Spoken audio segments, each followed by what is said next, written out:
You think we're just 2 people in this room and we know 3 people that have died from it, and I could tell you 15, 20 people whose lives it's ruined, whether that be bladder control, mental health, physical health.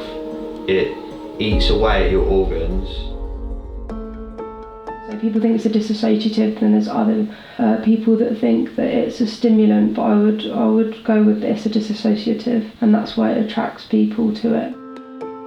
Depending on the area that you live in, you could probably get 2 grams of ketamine for like 40 quid or 3 for 50. It depends what the deals are at the time, but like I say, it's all dependent on if there's a ketamine drought or not as to how much it will cost. With ketamine, you need to go to a drug dealer to get it. At the moment, it's illegal in this country. You need to get it illegally from somebody. So you can either cook it up in a pan with some water, which people say is not as harsh on the body, or you can buy it and just crush it and sniff it. Well, you have to sniff it both ways, whether you cook it up or not. The idea with cooking it up, some of the impurities might come out of it, and also that it's less harsh on the body. So if you've got somebody that's been using ketamine for a long time and they're maybe experiencing like cramps, they might want to cook it up to make it easier on the body. It's cheap, it's easily accessible. People have got different personalities, so depending on somebody's personality, they might be more inclined to use ketamine rather than cocaine. It's really, really hard to like overdose on ketamine, and your tolerance goes up really quickly. Initially, you only need a really tiny bit, so that might entice people into it, especially young people.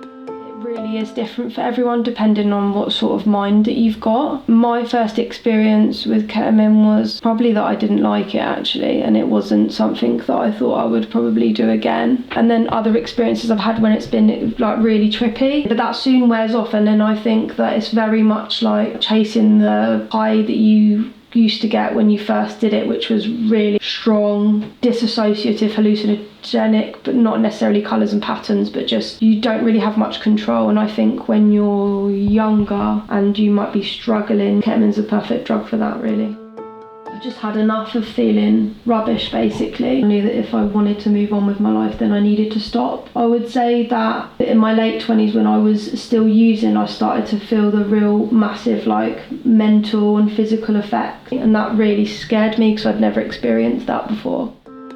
Every time you do it, it's different, so you're never getting the same high. So when you do cocaine, you'll do a line and you know what's expected and what's gonna happen. With ketamine, like, it's really different every single time that you do it. Ketamine's purity is really questionable at the moment, so you might do some and you might get a K-hole, but then you might do some and then you might get panic attacks because of all the stuff that they mix in it. So I don't know how to explain it, but it's a bit like pot luck with ketamine, because you just don't know what you're gonna get. A feeling of like going down a black hole and just like falling. There's other experiences of like K-holes. You feel a bit like you're like in another dimension, like astral planing or something. Some people, when they're doing it, are searching for that K-hole. They might end up doing more and more and more of it just to try and get a K-hole, but because of the impurity in the drug, is like I said, it's just very difficult to K-hole, especially if your tolerance goes up. You might not ever get another one. You'll find potentially that you might need other drugs like alcohol to mix in with the ketamine to get you the K-hole. Might use ketamine at a rave because it can intensify the music, but you have to be very careful on what amount you do because it might overpower it if you're K-holing or you've just done too much, so you can't actually dance. There's a lot of people that I know that use ketamine still when they're watching TV programs, so they'll stay up all night till like 6 a.m. sniffing K and watching TV. I actually used it for like household tasks, so it used to make me really productive, but that's quite a niche. I don't know how many other people are like that. My partner would be like the complete opposite. He would just want to sit down and do nothing, whereas I just want to deep clean the house. I think that it's actually worse than cocaine. My experiences is it's completely destroyed people's lives because of how readily available it is and how cheap it is. Secondly, it wears off really quickly. People need it more and more and more, and you can sort of make yourself normal more, whereas with other drugs it takes a little longer. Just to quickly add, like she was saying that it wears off quite quickly.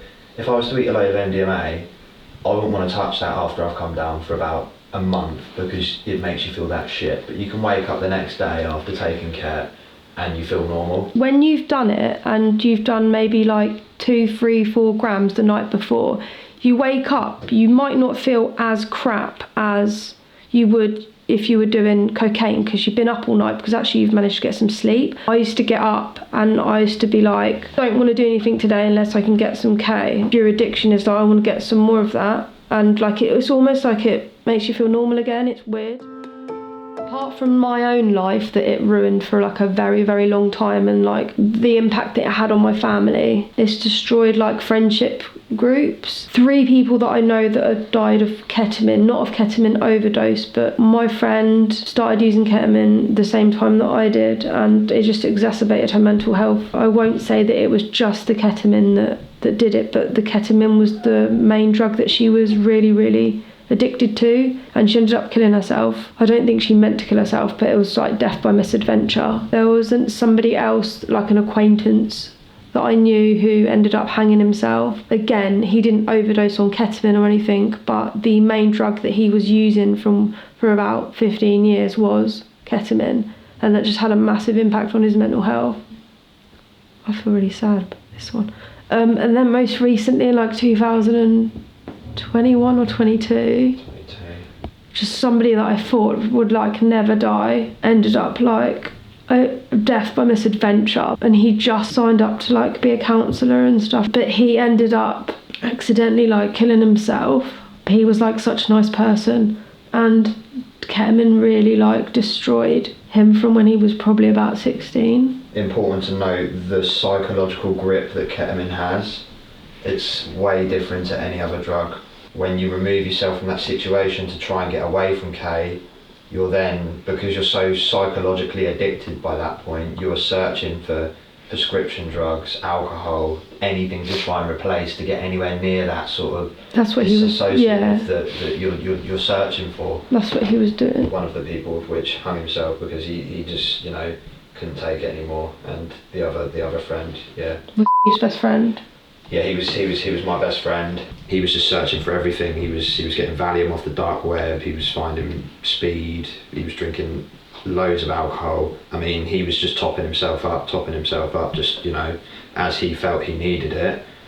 And I guess that he just topped himself up too much one night, and that was it. Super sad situation. These aren't like people, like, not even to stereotype. Like, his mum was a social worker, like. His dad did a really good job. You can sort of pigeonhole people into thinking, it happened to them because of that and that, and actually that's not the case at all. There was someone else that I knew of that used to live in my hometown who had been taking it for 15, 20 years. He fell over in the shower, hit his head, had a seizure, then one by one all of his organs just shut down, and that was from long-term ketamine use. And I just don't think there's enough awareness. It shouldn't be class B, and there should be so much more awareness on it because of how gripping it is.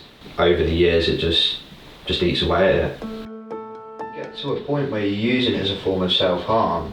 You look at yourself, you feel shit, you're eating shit, and you're like, I literally don't give a shit anymore. Like, I'm just going to keep taking this, and whatever it does to me, it does to me. And I know some studies say that in small quantities it's supposed to help with anxiety, depression. I know there's studies in America that they're doing, but I mean, using it recreationally and, abusing it, it's the complete opposite. With a person that has addictive tendencies like myself, that is like, gotta be careful.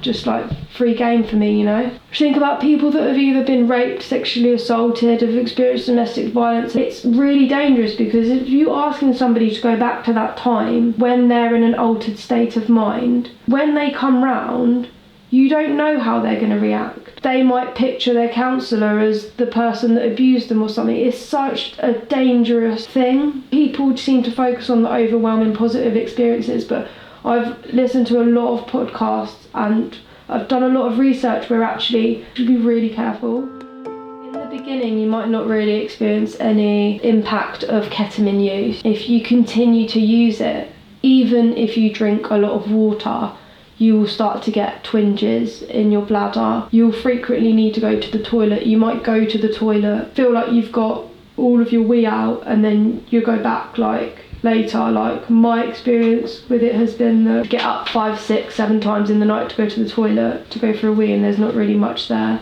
I feel like something's pressing on my bladder. I know, like, first-hand of people when they've gone to the toilet, it's been like a jelly-like consistency, and also people that bleed when they urinate. Some People have said that it's actually worse than giving birth. Probably like the worst period pains that you could ever get. It's like somebody's stabbing you in the stomach with a knife. You can't, like, any movement that you make is like, I can't describe it, it's just so painful. But it's all dependent on the individual. There is no escaping it. At some point in your ketamine drug sniffing career, you will get cramps, and when they come, you will know about it.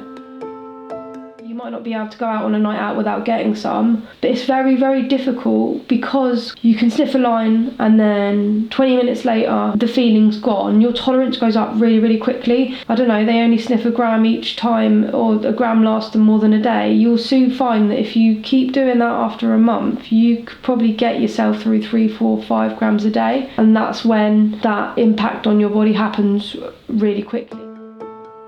Depending on what they're mixing in with the ketamine, it sounds quite dramatic, but you are sort of playing a bit of a Russian roulette with your life, really, because you don't know what you're going to get. There's sometimes I've sniffed it and like I've just had a panic attack and literally felt like I was going to die. And that's not what the standard effects of what ketamine should be doing. Do you think that it's responsible for The a lot of deaths in terms of mental health, suicide, death by misadventure, by using other substances and stuff like that? The primary reason wouldn't be this person died of ketamine. It would be this happened, and there might have been ketamine in their system, or there might not have even been any ketamine. It is like I believe it's contributed to people's deaths massively, contributing to people's deaths like right now because it is so rife. You know, you've got 16-year-olds sitting at the park like sniffing ket just on a Monday. I think for me, I started abusing cocaine and it started affecting my heart, and then I was like, then I started taking ketamine because it had the opposite effect and it didn't make me feel like that I was going to have a panic attack or, you know, pass out. So that's how it kind of crept into my life, but I would have stuck to my guns really, because from the moment that I saw my friends on it, I was like, why are you taking that shit? Like, you look like a smackhead. I don't really want to use that term because it's really derogatory of people that are addicted to substances, but you look like someone that's addicted to heroin. In short, I would just stick to my guns and say, you know, like, that stuff is going to ruin your life. I would say that you might think that you're stronger than ketamine. You're not. It will get you and it will ruin your life. I could have achieved so much more. I still got 2 degrees and things like that, but it almost stopped me from getting my master's because I was addicted at the time. The psychological grip that it will have on you will make you lose potentially decades of your life, but you can't escape it. No matter who you are, people think, oh, that won't happen to me. Well, it will happen to you. Just keep sniffing ketamine and give it some time, and you will be another statistic.